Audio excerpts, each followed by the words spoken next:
Essa foto aqui, eu tinha 3 anos de idade. Isso aqui é na Praça da Liberdade. Vivia ali do lado, atravessava aquela praça, joguei futebol. E aí, depois um dia eu entro lá como governador. Aí é um negócio meio diferente, né? Dá uma satisfação danada, né? A vida pública está impregnada na minha família. O meu pai foi Renato Azeredo, deputado estadual 2 vezes, deputado federal 6 vezes, foi um dos dirigentes do MDB em Minas Gerais, foi líder do PSD antigo, na época de Juscelino. Mas antes ainda, nós já tínhamos alguma ligação política, porque a minha família Azeredo, ela vem de Sabará e Sete Lagoas. E o meu bisavô foi prefeito de Sete Lagoas, foi presidente da Câmara, foi senador na primeira Constituinte, isso pelo lado Avelar, João Antônio Avelar. Pelo lado Azeredo, a gente tinha muito assim professores, que era o Cândido Azeredo, Caetano Azeredo, todos eles com a tradição, então, na área já política. E pelo lado da minha mãe, que é Santo Antônio do Monte, também o meu bisavô foi prefeito da cidade de Santo Antônio do Monte. Então, a gente já tem realmente uma linhagem política. Agora, eu não tinha a intenção de entrar na vida pública, não.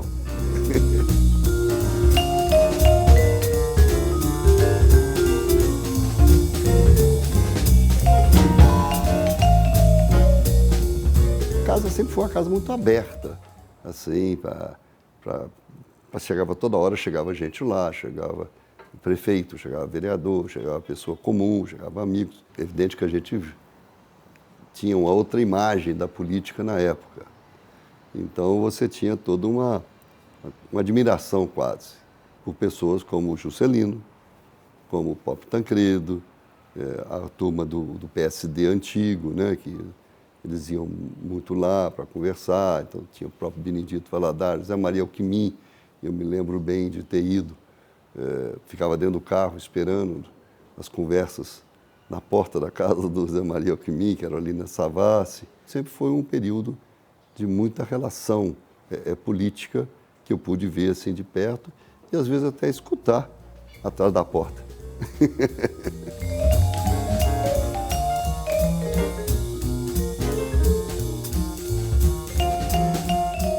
Eu me lembro de ouvir o discurso do Getúlio Vargas, 1954, pelo rádio.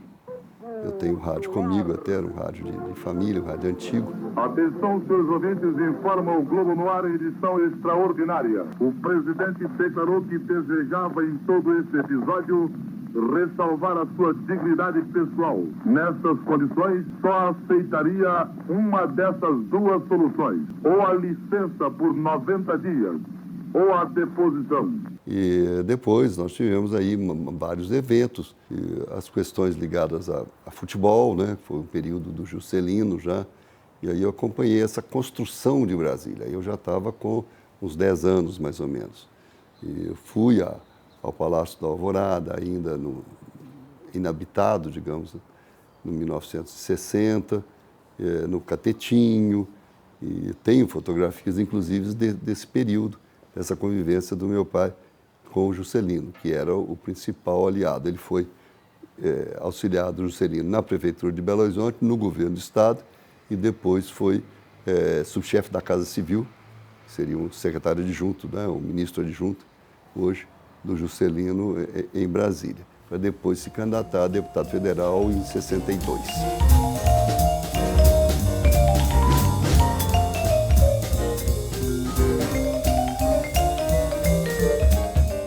Eu fiz engenharia mecânica, mas me especializei depois em análise de sistemas.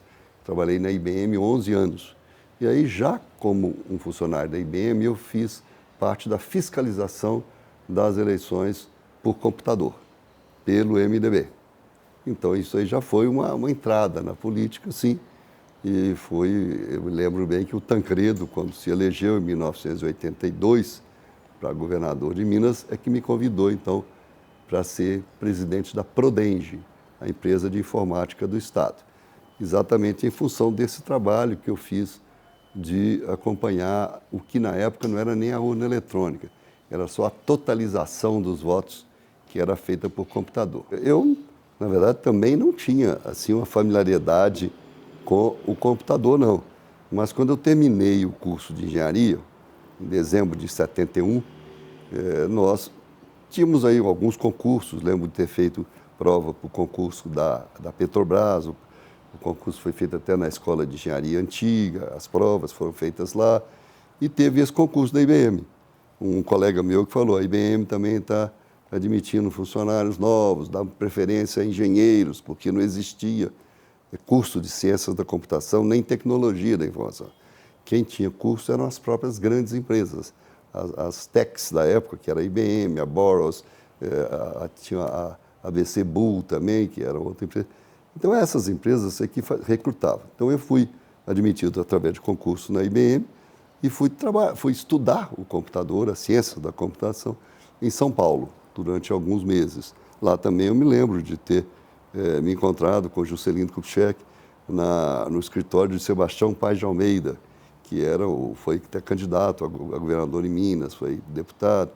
E ele, o Sebastião, é que me emprestou um apartamento para eu ficar morando lá enquanto eu estudava na IBM. E o dia que eu fui entregar a chave para ele, estava lá o Juscelino, numa reunião com ele, ainda relembramos um pouco. Né? Então foi um período também, seguramente, o grande aprendizado que eu tive foi IBM e Prodenge. A IBM, para ver o que era uma empresa de verdade, como é que funcionava, e uma empresa nata das empresas. E a Prodenge, que foi exatamente para conhecer a área pública e num período de informatização dos serviços públicos. Eu já cheguei com essa formação da IBM, então, vendo a importância de você poder automatizar os serviços públicos e tirar a influência humana. Por exemplo, vamos pegar a questão do Tribunal de Justiça. O Tribunal de Justiça, a distribuição dos processos, ela era manual. Então, se você tinha um amigo ou um conhecido na recepção dos processos, aquele ali podia encaminhar para um lugar, para outro. Então, hoje não, a distribuição ela é uma distribuição aleatória, ela é feita através de números de sorteio, digamos, né? Aí você tem um outro exemplo que seriam as carteiras, né? A carteira de identidade, a carteira de motorista, isso tudo era datilografado e passaram a ser realmente impressos e criando um cadastro. Você não tinha propriamente um cadastro, tinha livros de motoristas, um livro de Belo Horizonte, um livro de Betim, você não tinha um cadastro estadual. Isso tudo foi naquela época, foi nos anos aí que eu estava lá na IBM, depois na Prodenge, mas especialmente nos anos de Prodenge, que avançou. A primeira reunião que eu tive com o Tancredo, eu perguntei para ele, governador, o senhor tem alguma orientação especial? E ele falou assim, olha, essa coisa de computador eu vejo muito aí para cobrar imposto e fazer o olerite, que chamava na época, fazer a folha de pagamento. Você podia realmente aprofundar um pouco na questão aí da educação e da saúde. Como melhorar os controles na educação e na saúde. E foi muito importante essa forma que o Tancredo passou o seu recado, mostrando que ele tinha uma visão além do tempo, realmente, né?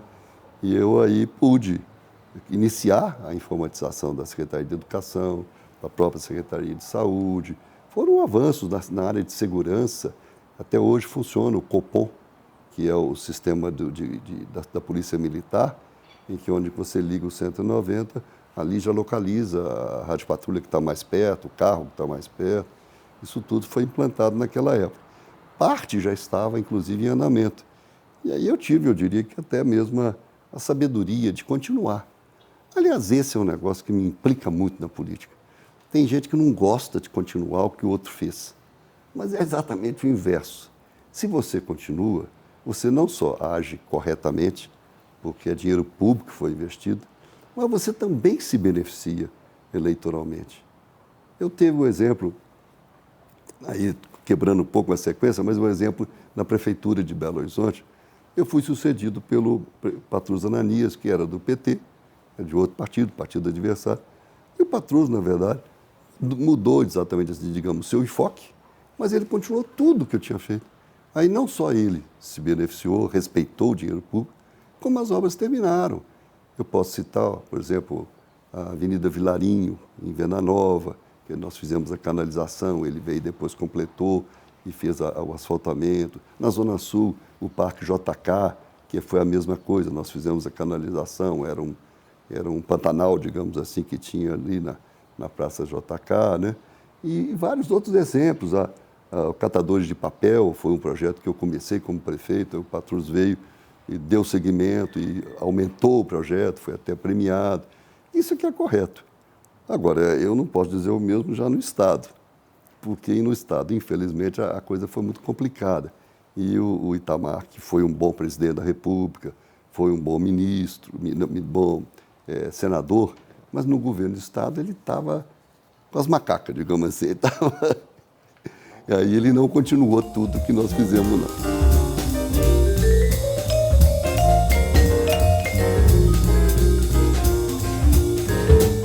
O Hélio Garcia, ele era da antiga UDN, mas era uma UDN que as pessoas consideravam uma UDN light, e não era uma UDN mais radical, como alguns outros, tipo Carlos Lacerda, que era muito contra, Juscelino, aquela coisa, o Jânio Quadros também, esses eram da UDN mais radical. Agora, o Hélio não, ele era da UDN mais conciliadora, uma UDN mais mineira, digamos. E por isso, isso até pesou na escolha do Hélio Garcia para ser o vice do Tancredo nas eleições de governador. E depois, já eleito, o Tancredo saiu, né, naquela campanha histórica para presidente da República, e o Hélio é que assumiu. O Hélio pediu para todo mundo que colocasse os cargos à disposição. Ele era prefeito de Belo Horizonte também, simultaneamente ao cargo de vice. E eu estava na Prodenge. Aí eu procurei para perguntar, fazer a mesma pergunta. Governador, meu cargo está aqui, o senhor quer? Ele falou, não, você continua, vai continuando. Aí eu perguntei, o senhor tem alguma orientação especial? Aí ele, com um jeito muito interessante, falou assim, você não entende disso? Eu falei, entendo. Então vai fazendo, se tiver algum problema, você me avisa, viu? Você vê como é que era, quer dizer, ele deu toda a autonomia, né? aquela questão importante do apoio, que na área pública também prático, tem um fator. Mais prático, né? E aí conseguimos realmente, mesmo foi esse período aí. Então eu fiquei na Prodenge 2 anos, 1 ano e meio com o Tancredo e 2 anos e meio com o Hélio Garcia. 2 grandes homens públicos que Minas Gerais teve. Realmente com estilos diferentes. O Tancredo era mais circunspecto, ele era mais assim, olhava um pouco mais as coisas todas. E o Hélio era mais decidido. Era um governador mais prático, né? Então foi muito interessante, sim, conviver com 2 governadores nesse estilo e eu sendo, então, o presidente da empresa de informática do Estado no período em que os computadores entraram na vida brasileira.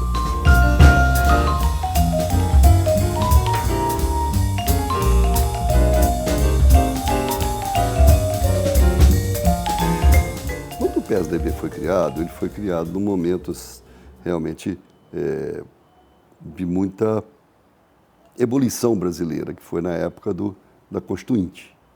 E o PSDB, então, se notabilizou por um partido diferenciado da questão do MDB, porque o MDB tinha se transformado numa geleia real, digamos assim. Tinha muita gente no MDB, e aí um grupo resolveu formar o PSDB.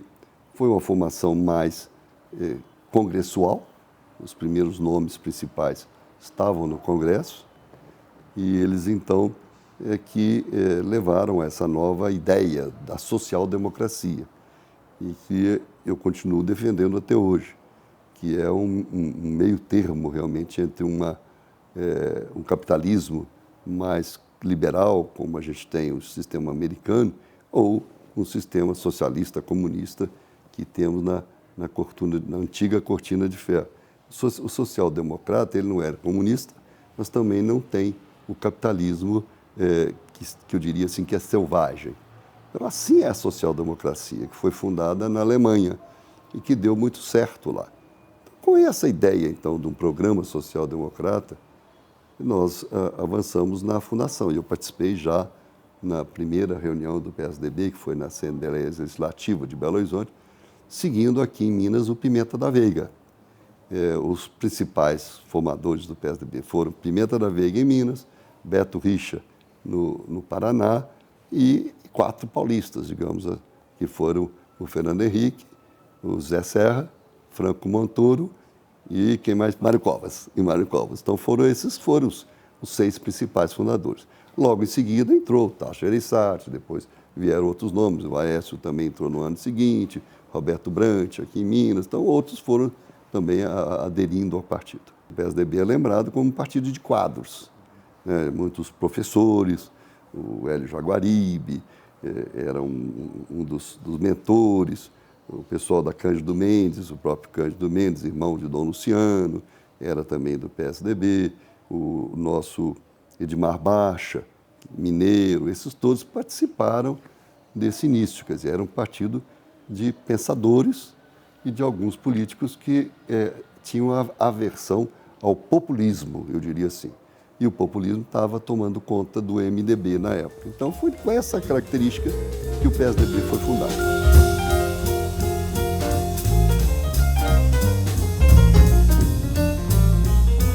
A minha entrada, então, na política foi uma entrada realmente meio por acaso. Eu já tinha sido secretário do diretório acadêmico do IPUC, na época, Instituto Politécnico da Universidade Católica, porque eu já tinha esse gosto pela associação, pelo associativismo, né? E isso tudo foi realmente levando um bom caminho. Participei da Sociedade Mineira de Engenheiros como um membro, né? E aí, quando veio o convite, eu realmente aceitei de cara. O Pimenta da Veiga, que me chamou pelo telefone, me levou na casa do Célio de Castro e me convidou para ser o candidato a vice-prefeito na eleição de prefeito de Belo Horizonte. Isso foi uma certa surpresa, mas a essa altura meu pai já tinha morrido. Então eu só pude comunicar à minha mãe, né? E aí eu fiz a mesma coisa, só pulando um pouco na época de governo. Eu liguei para ela para dizer, olha, vou ser candidato. E ela respondeu assim, que coragem, hein, meu filho? Deus te abençoe.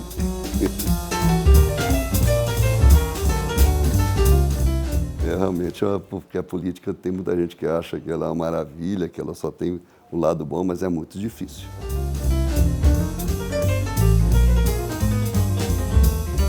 Pimenta da Veiga assumiu a Prefeitura de Belo Horizonte já com um belo projeto, que foi esse, de colocar em prática o que a Constituinte tinha previsto. A Constituinte reorganizou, deixando claro que, no caso da educação, as prefeituras eram responsáveis pelo ensino infantil e pelo ensino primário.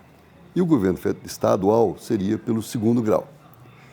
Da mesma maneira, a saúde básica ficou a critério das prefeituras e a saúde mais complexa a critério do Estado. E qual era o quadro em Belo Horizonte? Nós tínhamos postos de saúde, nós tínhamos uns 60 postos da prefeitura e uns 55, para ser exato, do governo do Estado. E aí nós realmente assumimos os 55 postos de saúde do Estado, dobrando o número de postos de saúde. Nós assumimos escolas estaduais para serem escolas municipais. Eu me lembro de algumas delas que eu fui inaugurar aqui na cidade, né? E criamos o trânsito era estadual, era Metrobel. Aí nós criamos a BH Trans para assumir o trânsito. A questão de arquivo público, não existia um arquivo público em Belo Horizonte, arquivo público municipal, só tinha o estadual. Na área de parques também foi uma inovação muito grande, a Secretaria de Meio Ambiente, protegendo áreas, nós protegemos a Serra do Curral. Da mesma maneira, nós demos aí todo um encaminhamento de busca de saneamento na cidade, muitos córregos foram canalizados para poder diminuir esse problema. O próprio Arrudas avançou um pouco mais. E o trânsito, né? O transporte. O metrô estava na Estação Central. E aí foi no período em que eu estava como prefeito, que com gestões junto ao governo federal, nós conseguimos que o governo colocasse dinheiro, e aí o metrô chegou até o Horto, depois ao Minas Shopping, e mais um pouquinho chegou até a Venda Nova. Aí sim ele ficou 25 anos sem obra nenhuma. Agora, que através da iniciativa privada, se tem a projeção da linha 2, que já estava prevista desde aquela época. Olha, foi realmente um momento de muita realização pessoal. Eu nunca tinha pensado em ser político, né? E de repente eu estava assumindo a prefeitura de Belo Horizonte, a cidade que eu nasci. E eu fui o primeiro prefeito de Belo Horizonte que nasceu aqui. É uma coisa engraçada, mas é porque os prefeitos foram todos eles anteriores do interior. Porque a formação de Belo Horizonte, até esses anos, poucos aqui tinham nascido em Belo Horizonte. E com isso, eu pude ver aquela responsabilidade enorme e pude realizar um sonho do meu pai, porque Renato Azeredo queria ser prefeito de Belo Horizonte. Esteve perto de ser, porque na época da vitória de Tancredo para governador, ele era o coordenador da campanha, o braço direito de Tancredo, e na hora da formação do governo, estava previsto que ele fosse o prefeito indicado. Na época, o prefeito era nomeado pelo governador. E aí o Hélio Garcia manifestou o desejo, então, de não ficar só como vice, de ser também prefeito de Belo Horizonte. Eu também me senti ali realizando um sonho do meu pai, além desse orgulho de ser prefeito da cidade que eu tinha nascido, que eu gosto tanto. Eu acho que Belo Horizonte é uma cidade continua fantástica, apesar da quantidade de carro que tem hoje. Tem memórias muito boas, como a inauguração da Praça da Liberdade, da restauração da Praça da Liberdade. Tem esse momento da Catadores de Papel, que foi um momento também muito interessante, e você vê um outro uso para os restos que a cidade deixa. E teve momentos difíceis ou pitorescos. Eu me lembro de uma greve de educação em que os professores ficavam lá, do lado de fora da Afonso Pena, e eu lá na sala, que é de pendurado em cima, e eles gritavam assim, Eduardo Azeredo, Eduardo Azedo, né? E a minha secretária era Maria Lisboa. Aí eles gritavam, Maria Lisboa, Maria Lismar. Né? Então ficavam nós dois lá, Maria, o que nós vamos fazer com esse povo aí? Não tem jeito.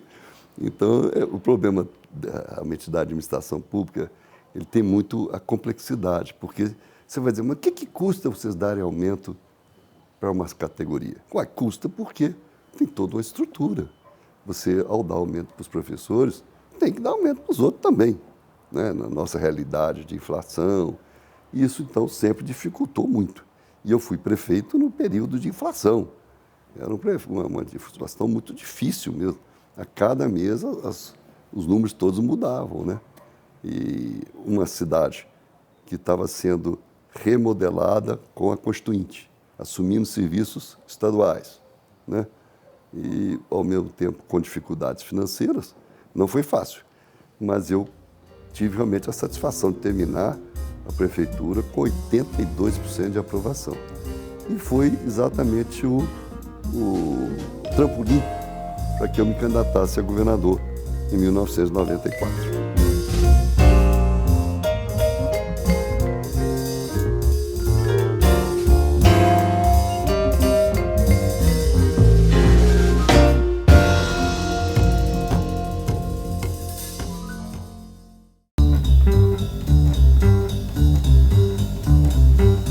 A campanha de 1994, ela merecia realmente um livro especial. Foi uma campanha maravilhosa, porque foi uma campanha de muita esperança. Não foi uma campanha como a gente vê hoje, só de acusações para cá, acusações para lá. Não era assim. Era uma campanha que você ia propondo. Eu ia propondo exatamente isso. Eu tive coragem de dizer, olha, você deve ter algum parente em Belo Horizonte. Pergunta para ele se eu fui bom prefeito. Então, eu desafiava as pessoas do interior. Porque no interior o seu nome ainda era desconhecido. Exatamente, ele era desconhecido, às vezes um ou outro do antigo PSD lembrava, conhecia o seu pai, então a árvore boa dá bons frutos, me julgava uma confiança, né? Mas o principal foi a esperança, sim, sabe? Foi aquela coisa de andar o estado todo. Eu fui a 400, 500 cidades. E aí você vai gostando cada vez mais e vai vendo como que o desafio é permanente. Tem coisas que nós conseguimos vencer que naquela época não tinha. Nós não tínhamos asfalto para todas as cidades mineiras. Hoje temos. Nós não tínhamos a telefonia celular, não existia nem em Belo Horizonte. Hoje temos. A televisão, ela era transmitida com as parabólicas. O professor Aloysio Pimenta, que fez a campanha de 94 comigo, ele ficava dentro do avião, do helicóptero. Às vezes, quando nós íamos descendo, ele olhava assim, vinha aquela quantidade de parabólicas na cidade, e ele falava assim, nossas inimigas. Eu, por quê, professor? Porque só transmitem a televisão de São Paulo, a televisão do Rio. Eu cheguei, inclusive, no fim da campanha, pedir ao Mário Covas que me desse um pedacinho do programa dele de São Paulo para poder me dirigir aos mineiros do sul de Minas. E o Covas claramente abriu o programa dele e ainda fez mais, ainda pediu ele mesmo aos mineiros de São Paulo que votassem em mim.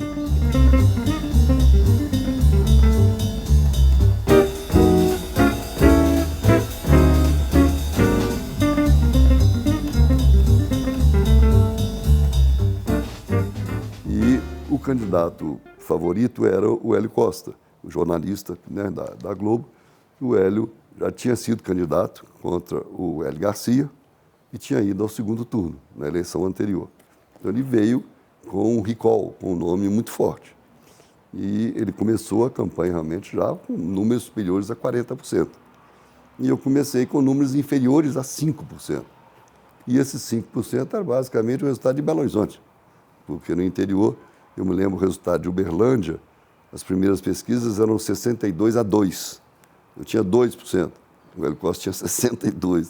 O Hélio Garcia teve também essa dúvida de quem indicar para governador, porque ele não podia ser candidato, não tinha reeleição, e aí existia dentro do próprio governo uma dúvida sobre quem seria o candidato, e surgiram 2, 3, 4 nomes, né, que poderiam ter o apoio do governador. O Hélio gostava muito de pesquisa e as pesquisas mostraram para ele que em Belo Horizonte eu saía vencedor com uma boa vantagem. Ele então, uma vez me disse, olha, eu pensei isso realmente, que é mais fácil você sair do interior, da capital para chegar ao interior do que o inverso. E usou o símbolo da pedra que se joga dentro de um lago e que vai se expandindo as ondas da água. Então foi assim que o Hélio então, chegou à conclusão que me apoiar seria uma boa estratégia. Então foi uma campanha muito bonita nesse sentido de motivação, de confiança, de esperança. Fomos andando, chegamos nós vamos chegar ao segundo turno com a estratégia. No segundo turno, nós vamos juntar outras forças. E foi o que aconteceu. No primeiro turno, terminou o Hélio Costa com uma diferença grande, 1.300.000 votos na frente.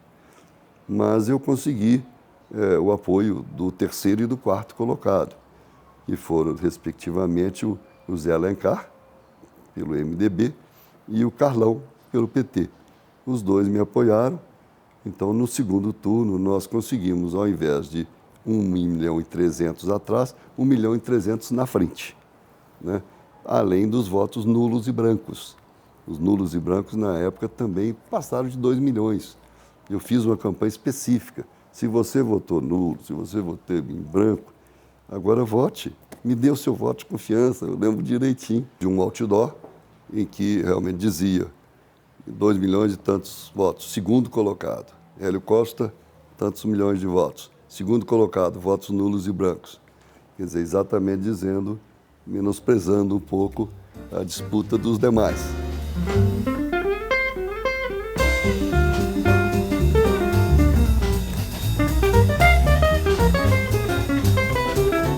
O jingle virou até um case aí da publicidade mineira, né?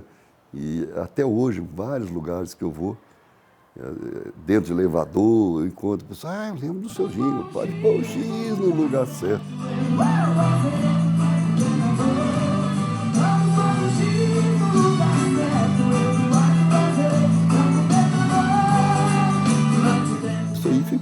bonito mesmo, pessoas guardaram. E eu podia ter, na época também, artistas, showmício. E showmício era um momento de mobilizar as pessoas, um momento alegre na cidade. O Hélio Costa começou levando o Chitãozinho e Chororó. Aí a minha equipe contra-atacou com Zezé de Camargo e Luciano. E aí eu rodei esse estado todo, fazendo show também, aquela questão. E no fim, eles ficaram até amigos nossos, o Zezé de Camargo e Luciano. Eu ainda me lembro que ele me fez até um comentário, falou assim, olha, às vezes a gente canta para político, o político quer cantar no lugar da gente. Você fica sem graça, pode entrar aqui, então ele pode entrar. Então eu combinei com ele, então vamos fazer o seguinte, vocês cantam umas 3 músicas, depois eu entro e aí chamo vocês para continuar o show. Então isso funcionava bem, funcionou bem, eles acabaram cantando, e eu tenho gravações muito interessantes aí, já deles cantando, já até fazendo uma mudança. Pode pôr o X, que já deu certo. Agora é hora do povo mineiro, provar o seu trabalho para o governador. O X no lugar certo, Eduardo Aveiro para o governador.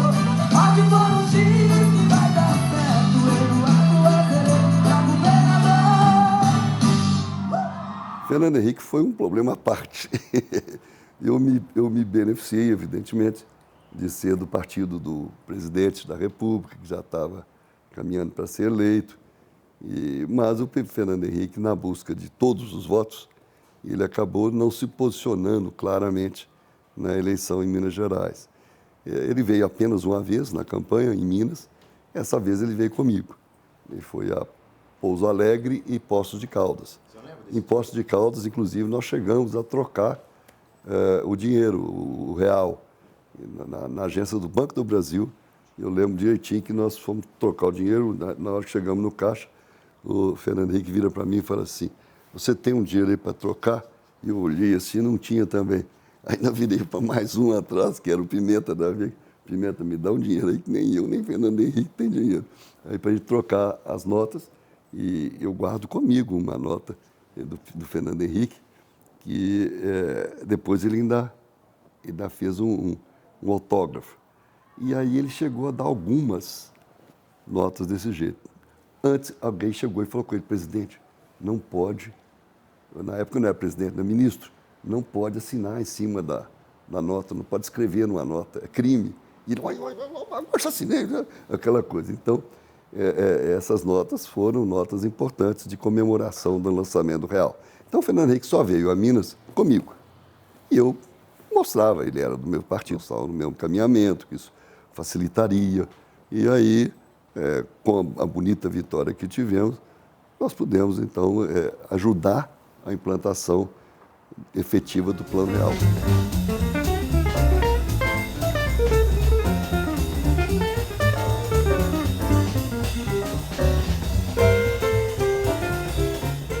O Hélio Garcia, ele tinha o costume de chamar a gente, às vezes assim, ô menino, ele me chamava de menino. Então eu fui lá ao Palácio do Mangabeira, mostrar para ele, ó, ganhamos mesmo, aqui estão os números oficiais. E o Hélio falou assim, ó, agora você aproveita esse tempo, que essa é a melhor fase. É a fase entre a vitória e a posse. Depois a coisa começa a ficar muito mais complicada. Eu o encontrei no último dia, antes da posse, ao telefone, fazendo a rolagem da dívida de Minas Gerais. Quer dizer, a dívida já existia. A dívida de Minas é uma dívida centenária. E aí ela já existia e ele estava no telefone, porque a dívida na época você tinha com vários bancos, com prazos variados, você tinha que rodar no overnight. Todo dia tinha que fazer essa renegociação. Então o Hélio realmente me deu algumas visões dessa e uma outra que ele me falou, que foi assim, olha, nós todos temos uma cidade natal. O político até mais de uma. E ele me pediu que, olha, você não deixa de terminar as obras que tem lá em Santo Antônio do Amparo e lá em Perdões. São 2 obras importantes que estão sendo feitas, uma era de canalização e lembra da terra do seu pai e de sua mãe também, viu? Não esquece delas, não. E aí, quando eu fui governador, depois de tomar posse, eu ficava com isso na cabeça. E aí, sem desmerecer as outras cidades, mas eu, enquanto não consegui alguma coisa mais expressiva para Sete Lagoas, que foi a duplicação da estrada de Belo Horizonte a Sete Lagoas, e a atração da montadora Iveco. A Iveco hoje representa 30% da economia de Sete Lagoas, junto com as fornecedoras. Então mudou o perfil da cidade.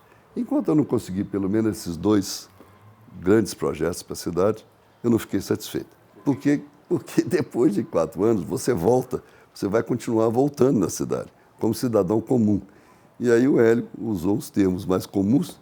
Você vai voltar, eles vão começar a te dar uns tapas aí na traseira, aí, viu? Porque se você não fizer nada, eu falo, pô, esse sujeito foi governador, nem para agradar a cidade dele. E aí eu já passei esse conselho para outros, viu?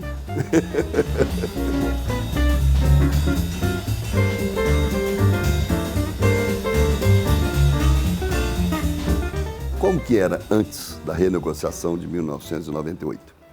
Existiam dívidas com bancos diversos, públicos e privados e internacionais.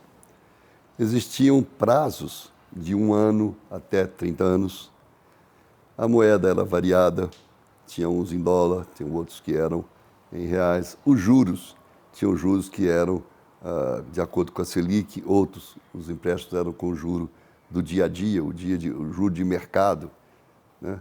E isso, então, desorganizava totalmente a previsão de governo. O governo federal, então, fez um programa para todos os estados, um programa de renegociação da dívida.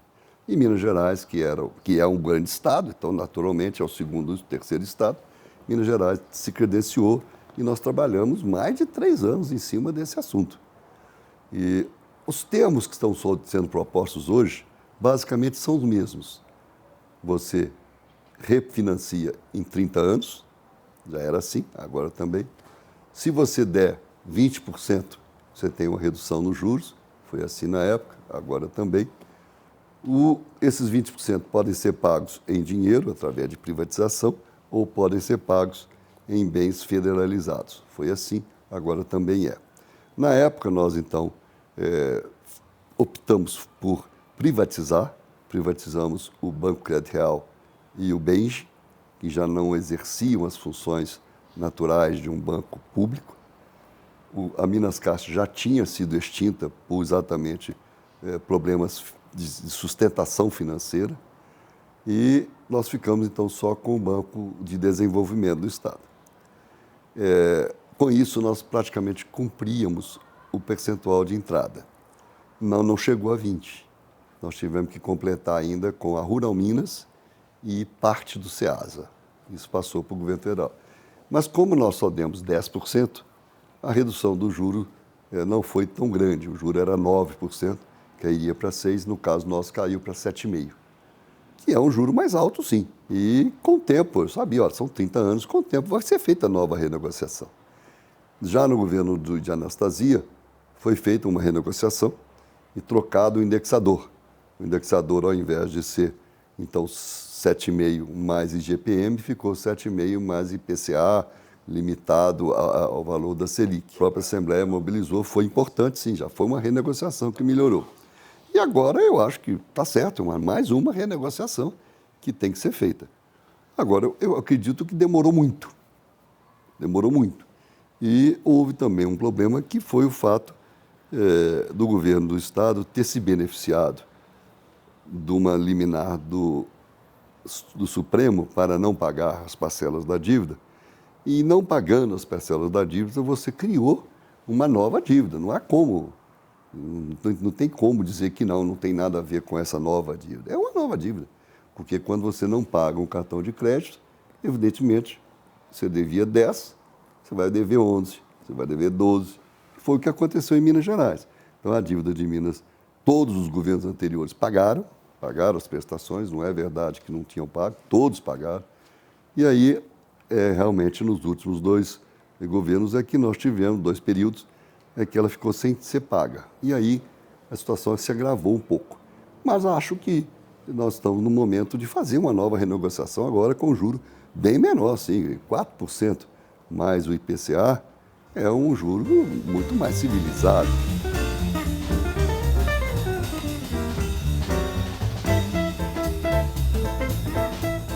Nessas andanças que uma campanha exige, eu fui a uma reunião na Associação Comercial de Minas Gerais, que era na Avenida Afonso Pena, e lá uma pergunta que surgiu foi do deputado Zé Militão, que me falou sobre a distribuição do ICMS, porque o ICMS, que é o principal imposto do Estado, ele tem uma previsão constitucional de 3/4 são para o governo do Estado e 1/4 para os municípios. E como que distribui esse 1/4 para os municípios? Aí tem uma outra regra. Era a regra de que 75% é de acordo com a economia da cidade. Se a cidade é grande, tem muito imposto lá, paga muito imposto, ela ganha mais. E os outros 25% eram para políticas compensatórias. Só que ninguém fazia isso. Então nós fizemos uma lei em Minas, desses outros 25%, e que foi chamada de Lei Robin Hood. Por que Lei Robin Hood? Porque ela tirou um pouco, realmente, do recurso das cidades mais industrializadas, que já tinham um grande percentual nos 75%. Então, nos 25%, nós colocamos alguns critérios, foram 10 critérios, de políticas públicas. O ICMS cultural começou com 10 municípios apenas se candidatando. Ele exige o quê? Exige que o município tenha cuidados com as velhas fazendas, com os prédios históricos, que tenha conselho cultural e por aí vai. Então, hoje nós temos cadastrados no IEFA mais de 800 cidades que já têm direito a um pedaço do ICMS cultural. O ICMS ambiental é a mesma coisa. Se o município cria uma reserva, cria um parque, ele recebe mais recursos. E aí acabou-se que alguns chegaram a chamar de lei Minas por Minas, outros puseram lei Azeredo, mas o que pegou foi lei Robin Hood. Mesmo as cidades que perderam, acabaram recuperando por força da própria economia, com o tempo recuperaram um pouco a sua participação, né? E ela hoje ainda existe, ela foi aprimorada, foi copiada por outros estados, e aqui em Minas Gerais ela teve algumas mudanças. Ela, por exemplo, dá também mais recursos para cidades que têm uma de superfície maior, porque tem mais estrada de terra para cuidar. Ela dá mais recursos, isso foi novo, para cidades que têm penitenciárias, porque acaba que a penitenciária é um fator de depreciação do ponto de vista imobiliário para a cidade. Então tem também uma compensação dentro do ICMS, né? Uma lei que é tão boa que ficou.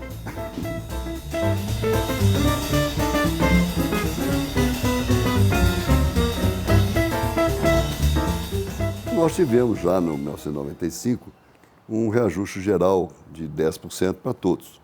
Só que a Polícia Civil, ela tinha uma questão judicializada e os delegados ganharam um percentual maior. Aí, imediatamente, a Polícia Militar também quis o mesmo percentual que a Polícia Civil tinha recebido para os seus delegados. Foi o que eu disse, e sempre acontece, não é aumentar um salário, não é simplesmente aumentar aquele salário, você tem que ver toda a consequência na folha salarial. E o governo do Estado, e todos os governos, gastam praticamente metade do dinheiro com salários. Na minha época era até muito mais do que isso, depois é que foi também reduzindo. A Polícia Militar, então, que nunca tinha feito uma movimentação armada, fez uma movimentação e ela foi ainda naquela ebulição do início do Plano Real e, infelizmente, houve um momento de crítico, então, de que a manifestação foi até a Praça da Liberdade e aí nós tivemos uma continuação da negociação. Em nenhum momento eu fechei a negociação, mas aí foi realmente um momento difícil e eu acho que foi muito pela questão da desinformação, porque em nenhum momento houve a pretensão do meu lado de fazer o aumento apenas para a Polícia Civil. Apenas é que você tem uma diferenciação. Os aumentos para a cúpula, para os delegados, para os coronéis, eles, no caso dos delegados, foi uma decisão judicial E no caso da Polícia Militar, foi uma gratificação, foi a solução que a polícia, o comando da polícia, escolheu ou entendeu.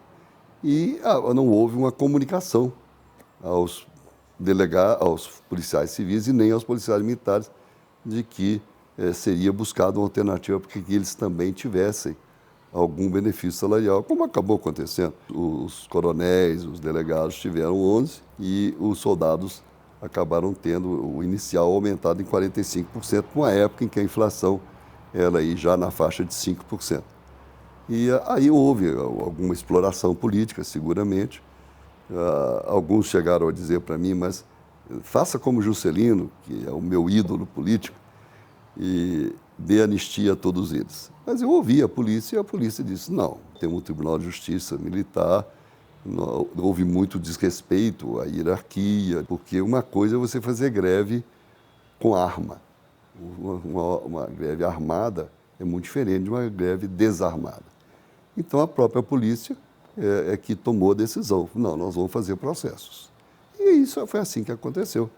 Alguns foram punidos mesmo, mas depois a vida se normalizou. Do ponto de vista eleitoral, trouxe um impacto grande, porque foi explorado na eleição seguinte, a de 1998.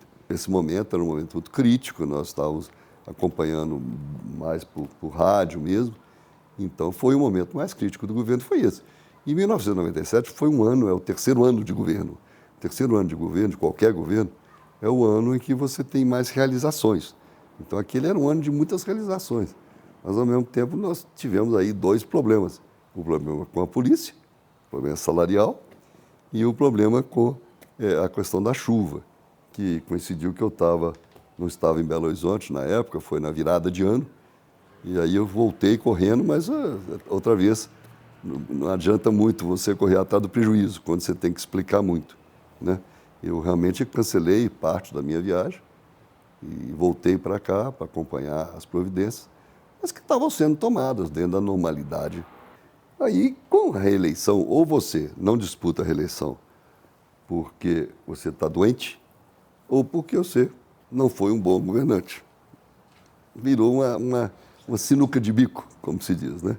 Eu hoje acho que já está na hora de encerrar o instrumento da reeleição. Então, na época, eu fui ser candidato à reeleição.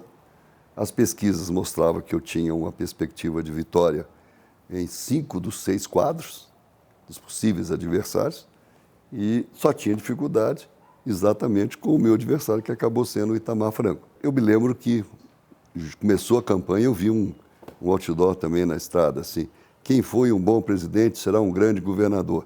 Isso também eu me lembro de dizer para a minha turma da imprensa. Não vai ser fácil, não.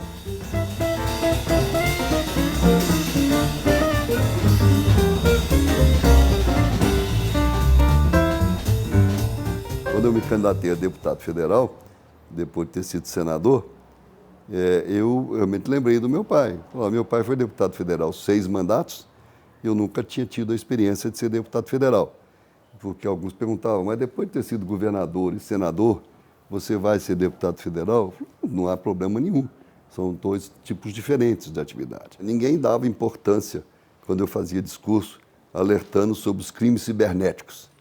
Tinha alguns dos meus colegas que perguntavam, o que é isso, Eduardo? O que é que você está falando aí dos crimes cibernéticos? E, com o tempo, a discussão foi crescendo.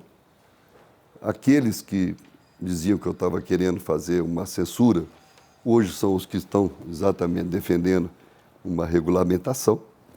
Alguma regulamentação tem que ter. Existe regulamentação na Inglaterra, existe regulamentação nos Estados Unidos, existe regulamentação na França, que são grandes democracias.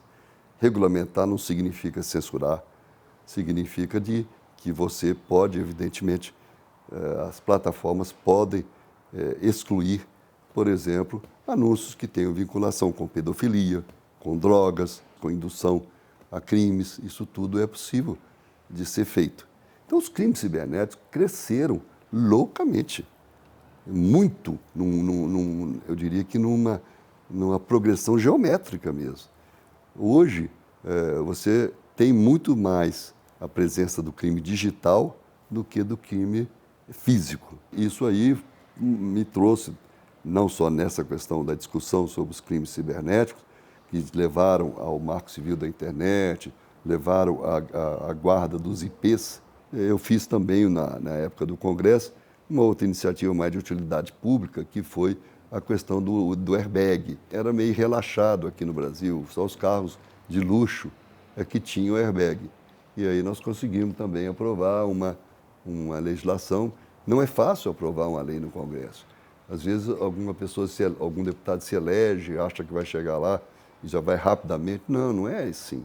Você tem que ter um convencimento e tem que aprovar nas comissões, tem que aprovar no Senado, tem que aprovar na Câmara.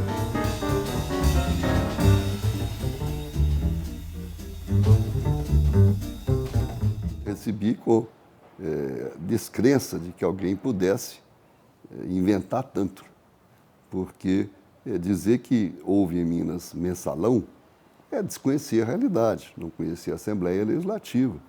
E nunca houve isso na Assembleia, a votação nunca foi dependente de apoio financeiro, nunca aconteceu isso. Então o nome se foi cunhado exatamente porque foi uma alternativa para poder atingir o maior partido de oposição na época, que era o PSDB. Coincidentemente, eu era o presidente do partido, presidente nacional, e eu me lembro de alguns dos senadores do PT que até me defenderam, mas dizer assim, olha, vamos estar se pegando um dos senadores melhores que vocês têm. E era exatamente em cima de outra coisa, não tinha nada a ver com mensalão, tinha a ver com campanha eleitoral. E uma campanha eleitoral na qual eu não fui o responsável pela arrecadação, pela prestação de contas, pela aplicação do recurso. Eu estava já no último ano de mandato e ouvindo alguns dos advogados amigos, ou mais amigos do que advogados, e eles realmente me alertaram para esse clima em que Joaquim Barbosa era uma das figuras mais relevantes. E eu optei, então, por abrir mão do foro privilegiado. Alguns diziam, mas o foro privilegiado é bom, mas o foro privilegiado te leva a um julgamento só. Então, eu optei por renunciar ao cargo de deputado, sentindo a dificuldade que estava para mim continuar ali nesse clima que eu estava vivendo. Foi muito difícil, eu tive que me hospitalizar, ainda que rapidamente, porque as condições de saúde pioraram e tudo. E aí eu vim para Minas Gerais. O relator, que foi quem se debruçou sobre o assunto, ele me absolveu integralmente por não encontrar razões. Foi um voto de mais de 2 horas, mas prevaleceu a divergência aberta por um outro desembargador que não leu o processo, reconheceu que não conhecia nada, que não leu nada do processo a meu respeito e que ele apenas seguiu o parecer de alguns dos seus assessores, né? E o seu próprio depoimento, seu voto, mostrou um desconhecimento total da realidade. De 28 testemunhas que foram arroladas contra mim, nenhuma delas me mencionou ou me acusou. E mesmo assim o desembargador optou por ir contra o voto do relator. O relator me inocentou, porque o relator estudou o processo, né, e viu que eu não tinha nenhuma participação em alguma coisa que pudesse ter sido do ponto de vista do chamado Caixa 2.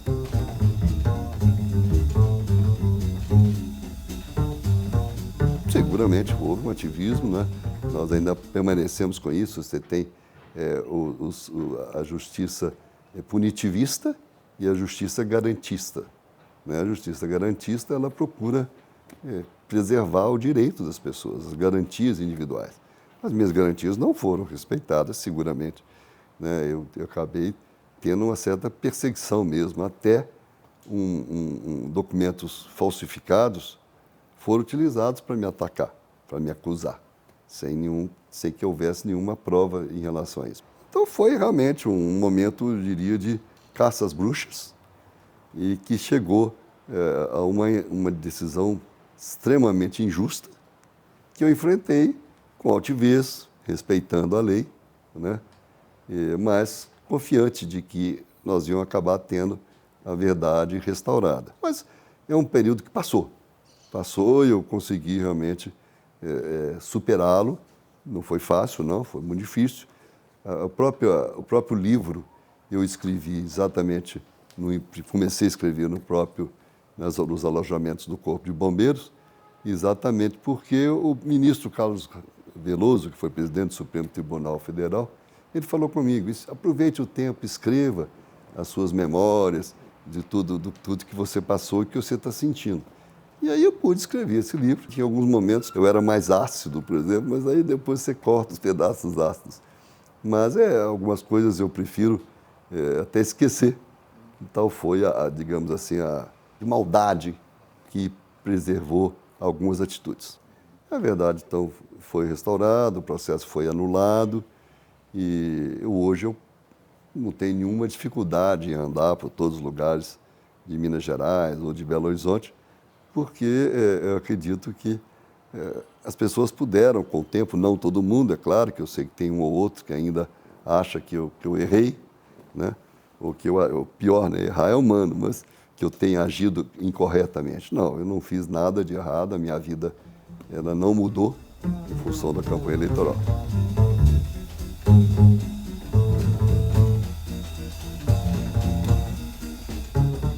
Poderia ter continuado na política? Eu poderia, mas ao mesmo tempo eu já completei um bom ciclo, seja no executivo, seja no legislativo.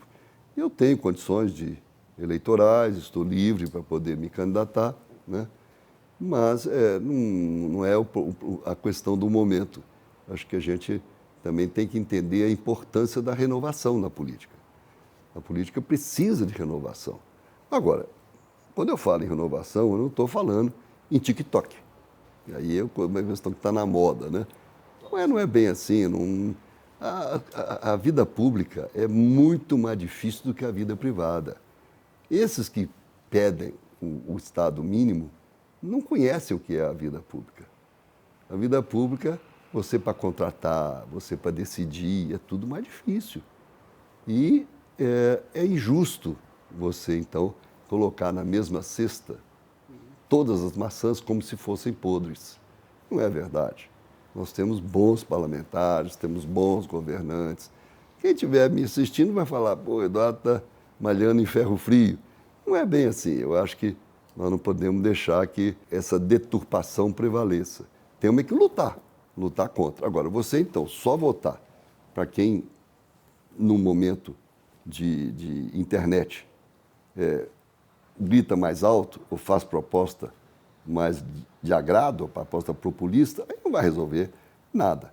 Os votos têm que ser tem que ter um pensamento maior. As pessoas precisam entender isso, não podem discutir sob pena de você perder a democracia e vir um regime duro, feito é o caso da China, feito é o caso da Venezuela hoje, ou alguns outros que tem por aí afora.